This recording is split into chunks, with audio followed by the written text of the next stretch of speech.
Als ich zuerst mich für das Youth College angemeldet habe, bin ich wie ein bisschen so ins Unbekannte rausgegangen. Ich habe mich das so als Herausforderung angenommen. Ich mit 23 habe gedacht, ja, ich bin jetzt alt für das. Ich habe eigentlich nie so etwas Richtiges gehabt. Also ich bin nie irgendwie in den Uni-Unterricht gegangen und habe gedacht, hey, das ist doch mal endlich eine Chance, wo ich tiefer in die Bibel eintauchen kann. Wir durften Zeit mit viel Gemeinschaft verbringen. Jeden Abend haben wir tolle Inputs gehabt. Das Youth College ist einfach nicht nur ein plumps Bibelstudium, wo ich am Anfang ein bisschen Angst davor hatte, sondern wir lernen auch sehr viel von erfahrenen Leuten. Wir haben da immer wieder so Redner bei uns gehabt, die das Thema spezifisch mit uns bearbeitet haben. Und ich habe in dem letzten Jahr mega viel lernen, wie ich in meinem Glauben stärker werden kann, was meine Stärken, was meine Schwächen sind, wer ich überhaupt bin. Ich habe tatsächlich viel mehr Interesse bekommen, Neues zu entdecken, so grundsätzlich oder auch spezifisch in der Bibel. Wie man leitet, was man überhaupt braucht zum Leiten.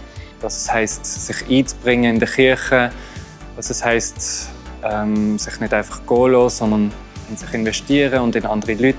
Auch Sachen, die jetzt nicht unbedingt direkt mit Gott zu tun haben, haben sie uns in einem Licht gezeigt, wo wir einfach können sehen, wie Gott überall wirkt in unserem Alltag.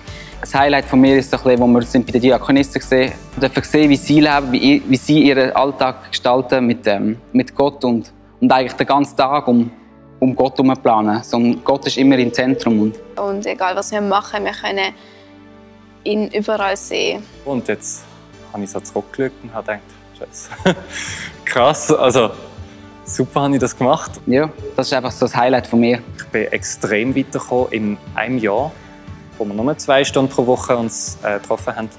Das ist etwas, wo ich mein ganzes Leben lang daraus herausnehmen kann und einfach genießen kann. Und ich bin so froh, dass ich das gemacht habe und dass ich die Challenge angenommen habe.